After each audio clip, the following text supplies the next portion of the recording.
नमस्कार दोस्तों, स्वागत है आपका स्टेनो गुरु यूट्यूब चैनल में। आज के इस वीडियो में दोस्तों हम लोग प्रैक्टिस करेंगे एसएससी स्टेनोग्राफर ग्रेड सी के लिए जो स्किल टेस्ट बोला गया था प्रीवियस ईयर यानी 2018 के लिए जो स्किल टेस्ट हुआ था अभी 2020 में, उस वाले मैटर को यहाँ पे हम लोग प्रैक्टिस करेंगे, जो कि 100 शब्द प्रति मिनट की स्पीड से रहेगा, एक्यूरेट 100 की स्पीड से रहेगा और 10 मिनट का डिक्टेशन चलेगा। तो आप लोग इस मैटर को लिखिएगा और ट्रांसक्राइब भी करिएगा। पीडीएफ इसका आपको हमारे टेलीग्राम पर मिल जाएगा। टेलीग्राम का लिंक वीडियो के डिस्क्रिप्शन में दिया गया है। अगर आप हमारे लिंक से या ग्रुप से नहीं जुड़े हैं तो आप गूगल प्ले स्टोर से टेलीग्राम इंस्टॉल करके उसमें स्टेनो गुरुजी सर्च करेंगे तो भी आप हमारे ग्रुप से जुड़ जाएंगे और वहाँ से पीडीएफ डाउनलोड करके मैटर को चेक करके कमेंट करके ज़रूर बताना कि आपकी इसमें कितनी मिस्टेक हो रही है, कितनी आपकी तैयारी हो चुकी है। दोस्तों आपको डिक्टेशन केवल सुनना है और सीधा उसको लिखना है, मन में बिल्कुल नहीं दोहराना है।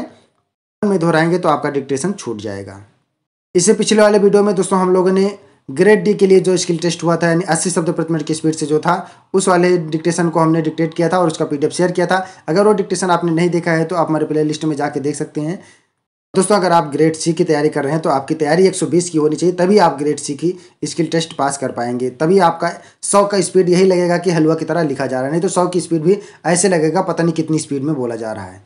तो इस डिक्टेशन को लिखने के बाद आप अपना बहुमूल्य सुझाव हमें कमेंट बॉक्स में ज़रूर देना और कितनी मिस्टेक हो रही है आपकी, कहाँ तक आपकी तैयारी है, वो भी आप हमें कमेंट बॉक्स में ज़रूर देना। तो ज़्यादा समय ना लेते हुए चलिए डिक्टेशन की ओर बढ़ते हैं। उससे पहले दोस्तों अगर अभी तक आपने मेरे चैनल को सब्सक्राइब नहीं किया है तो प्लीज़ सब्सक्राइब करके नोटिफिकेशन बेल ऑन कर देना। दोस्तों अगर आप डेली डिक्टेशन चाहते हैं तो आप चाहें तो हमारे चैनल का मेंबरशिप या पेड ग्रुप को ज्वाइन कर सकते हैं। अधिक जानकारी के लिए आप हमें मेल कर सकते हैं। हमारी मेल ID है std4stenographer@gmail.com या कमेंट करके भी पूछ सकते हैं। और दोस्तों अगर आपने पिछले साल स्किल टेस्ट दिया, अगर आपका किसी कारण से स्किल में नहीं हो पाया है, अगर आपने RTI से कॉपी मंगाई है तो आप हमें कॉपी मेल करें ताकि हम उसके हिसाब से और बेहतर तैयारी आपकी करा पाएँ। तो चलिए डिक्टेशन स्टार्ट करते हैं। 5 सेकेंड स्टार्ट। अध्यक्ष जी, भारत एक कृषि प्रधान देश है, परंतु कुछ वर्ष पहले तक हमारी कृषि व्यवस्था पूर्ण रूप से विकसित नहीं थी और हम अपने देश के लोगों के लिए पर्याप्त मात्रा में अन्न का उत्पादन नहीं कर पाते थे। हमें विदेशों से अनाज खरीदने की ज़रूरत पड़ती थी, लेकिन अब चीज़ें बदल रही हैं। हमारी जनसंख्या का 70 से 75% भाग कृषि पर निर्भर करता है। कृषि हमारे देश की आय का सबसे बड़ा स्रोत है। हमारी अर्थव्यवस्था कृषि पर आधारित अर्थव्यवस्था कहलाती है। इन सब बातों को देखते हुए मुझे लगता है कि कृषि के विकास के लिए हमें और भी बहुत कुछ करने की ज़रूरत है। महोदय, आज हम इतनी मात्रा में अनाज का उत्पादन कर रहे हैं कि हमारी ज़रूरतें पूरी हो सकें, परंतु यदि हम अधिक अन्न उपजाकर अन्य देशों को निर्यात करने की स्थिति में आ जाते हैं तो यह हमारे लिए गर्व की बात होगी। कृषि मंत्रालय की रिपोर्ट के अनुसार पिछले कुछ वर्षों से हम सीमित मात्रा में अनाज का निर्यात भी कर रहे हैं, जो निश्चय ही संतोषजनक है। भारत को चाय और मूंगफली के उत्पादन में दुनिया में पहला स्थान प्राप्त है। हम चावल, गन्ना, जूट और तेल के बीज के उत्पादन में दुनिया में दूसरे स्थान पर हैं। यदि हमने कुछ बेहतर प्रयास किए और किसानों को पर्याप्त मात्रा में बीज, खाद आदि उपलब्ध करा सके तो निश्चय ही हम अनाज का एक बड़ा निर्यातक बन सकते हैं। अध्यक्ष महोदय, किसानों से जुड़ा एक मसला यह है कि प्राकृतिक आपदाओं विपदाओं के कारण उनकी फसलें नष्ट हो जाती हैं। ऐसी स्थिति में उन्हें कोई मदद नहीं मिल पाती है। पिछले साल सदन में फसल बीमा का एक प्रस्ताव लाया गया था जो कई वर्षों से लंबित था। इस प्रस्ताव पर विचार करने के बाद भी कृषि मंत्रालय उसे बिल बनाकर पेश करने में कई वर्ष लगा दिए। इस बीच किसानों की फसलें कई बार नष्ट हो चुकी हैं, परंतु योजना को सही दिशा नहीं मिल पाई है। राज्य सरकारों की तरफ से जो शर्तें रखी गई हैं वे इस योजना की राह में रोड़ा बनी हुई हैं। राज्य सरकारें यह चाहती हैं कि उनका खर्चा भी केंद्र सरकार वहन करें। मुझे लगता है कि यह सरासर गलत है। मैं केंद्र सरकार से अनुरोध करता हूं कि वह कोई बीच का रास्ता निकाले और इस योजना को शीघ्र लागू करे। योजना पर खर्चे का जो प्रश्न है वह ऐसा नहीं है कि उसका कोई हल नहीं निकल सके।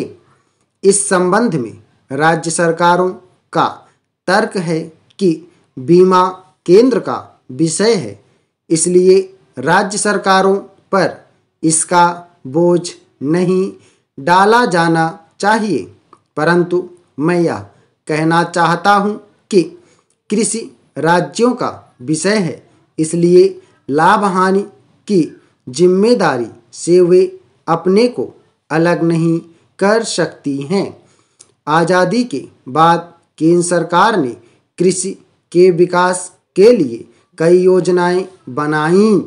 खेतों की सिंचाई के लिए पानी उपलब्ध कराने हेतु कई प्रमुख नदियों पर नहरों और बांधों का निर्माण कराया गया। जहां नहर का पानी नहीं पहुंच पाता है, उस क्षेत्र की सिंचाई के लिए किसानों को नलकूप और पंप सेट प्रदान किए गए। कृषि में बेहतर बीज, उर्वरक और नई तकनीक के प्रयोग पर बल दिया गया। इन सब के बावजूद राज्यों का यह रोना बिल्कुल भी उचित नहीं है। इसलिए मैं कृषि मंत्रालय की मांगों का समर्थन करने के लिए खड़ा हुआ हूँ। पिछले कुछ समय से अनाज के भंडारण के क्षेत्र में घटी घटनाओं से पता चलता है कि राज्य सरकारें भंडारण इकाइयों को पर्याप्त सुरक्षा उपलब्ध नहीं करा सकी हैं। आज जहां विश्व का प्रत्येक देश खाद्य सुरक्षा को लेकर चिंतित है, वहीं हम इतनी लापरवाही से काम ले रहे हैं। मुझे इस बात की चिंता है कि पिछले कुछ सालों के कामकाज को ध्यान में रखते हुए संसदीय समिति ने जो रिपोर्ट प्रस्तुत की है, उसमें अनाज के गोदामों की व्यवस्था पर प्रतिकूल टिप्पणी की गई है। इससे पता चलता है कि भारतीय खाद्य निगम की ओर से अनाज के भंडारण की पर्याप्त व्यवस्था पर पर्याप्त ध्यान नहीं दिया गया है। अध्यक्ष महोदय, किसानों की उपज को बढ़ाने के लिए जो साधन उपलब्ध हैं, उनकी तरफ सरकार का ध्यान जाना चाहिए। राज्य की सरकारों की तरफ से इस दिशा में जो भी प्रयास किए जा रहे हैं वे काफ़ी नहीं हैं। आज किसानों को ना तो उनकी उपज का उचित दाम मिल रहा है और ना ही किसी अन्य प्रकार की सुविधा मिल रही है। इस वर्ष केंद्र सरकार ने जो सहायता राशि देने की घोषणा की है, वह एक अच्छी पहल है। मैं इसकी सराहना करता हूं, परंतु मुझे लगता है कि प्रत्येक तिमाही 2000 रुपए की मदद उनके लिए नाकाफ़ी सिद्ध होंगी। यदि यह सहायता राशि 2,000 रुपये प्रति माह तक की जा सके तो उत्तम होगा। हो सकता है कि सरकार की मंशा इस दिशा में आगे बढ़ने की हो, परंतु आज जो परिस्थिति है मैं उसके बारे में कह रहा हूँ। पूर्ववर्ती सरकारों ने यदि इस दिशा में कुछ किया होता तो आज ना तो किसान आत्महत्या कर रहे होते और ना ही उनकी इतनी बुरी दुर्दशा हुई होती। विलंब से ही सही इस सरकार ने इस दिशा में कदम आगे बढ़ाया है, तो इसकी सब ओर सराहना होनी चाहिए। किसान हमारे अन्नदाता हैं, उनको दी गई कोई भी सहायता बेकार नहीं जाएगी। वे उसे दुगुना तिगुना करके समाज को वापस करेंगे।